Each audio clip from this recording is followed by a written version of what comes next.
বর্তমানে মধ্যপ্রাচ্যে যে সংঘাত চলছে তাতে ইরান এক সুদূর প্রসারী ও কৌশলী সমরনীতি গ্রহণ করেছে। সেটা কি? ওয়াশিংটনের মিডল ইস্ট ইনস্টিটিউটের সিনিয়র ফেলো রস হ্যারিসন এবং সামরিক বিশেষজ্ঞ হাল্লান উলম্যানের মতে ইরান সরাসরি সামরিক শক্তিতে যুক্তরাষ্ট্রের সমান না হলেও তারা এক বিশেষ ডিফিউশন স্ট্র্যাটেজি বা ক্ষমতা ছড়িয়ে দেওয়ার কৌশল ব্যবহার করছে। ইরানের ডিফিউশন স্ট্র্যাটেজি ও রাজনৈতিক চাপ। ইরান গত ৩০ থেকে ৪০ বছরে সিরিয়া, লেবানন, ইরাক এবং ইয়েমেনের মতো দেশগুলোতে নিজের প্রভাব ছড়িয়ে দিয়েছে। সরাসরি আমেরিকার সাথে যুদ্ধে না জড়িয়ে তারা আঞ্চলিক ছায়াশক্তির মাধ্যমে যুক্তরাষ্ট্রকে লক্ষ্যবস্তু বানাচ্ছে।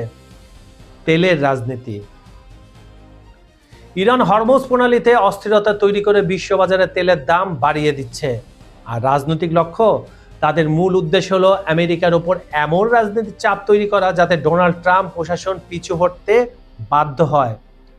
হ্যারিসনের মতে ইরানের একটি স্পষ্ট রাজনৈতিক লক্ষ্য আছে যা আমেরিকার বর্তমানে দেখা যাচ্ছে না, একেবারে নেই।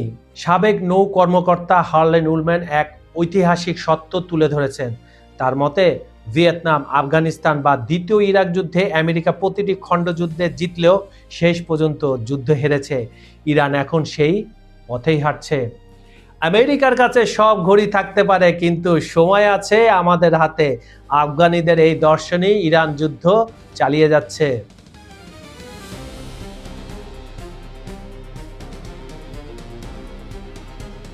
পেন্টাগনের একটি ব্রিফিং অনুযায়ী যুদ্ধের খরচ এখন নিয়ন্ত্রণের বাইরে চলে যাচ্ছে।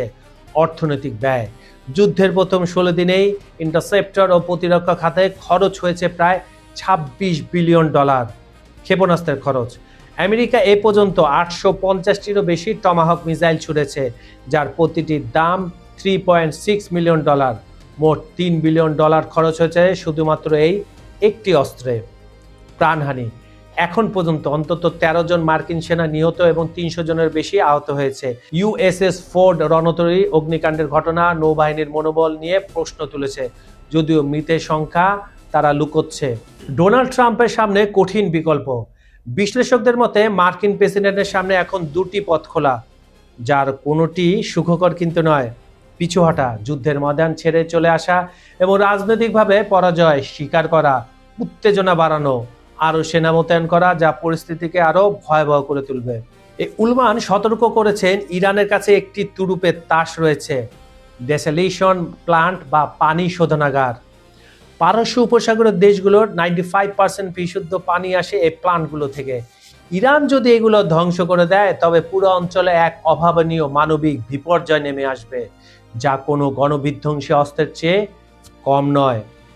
পাকিস্তান, সৌদি আরব এবং মিশরের মতো দেশগুলো এখন কূটনৈতিক সমাধানের চেষ্টা করছে, তখন যুদ্ধের ময়দানে আরও উত্তপ্ত হচ্ছে। একদিকে ইয়েমেনের লোহিত সাগর অবরোধের হুমকি, অন্যদিকে রাশিয়ার ক্রমবর্ধমান সংশ্লিষ্টতা, সব মিলে মধ্যপ্রাচ্য এখন এক বিশাল অগ্নিকুণ্ডে পরিণত হয়েছে।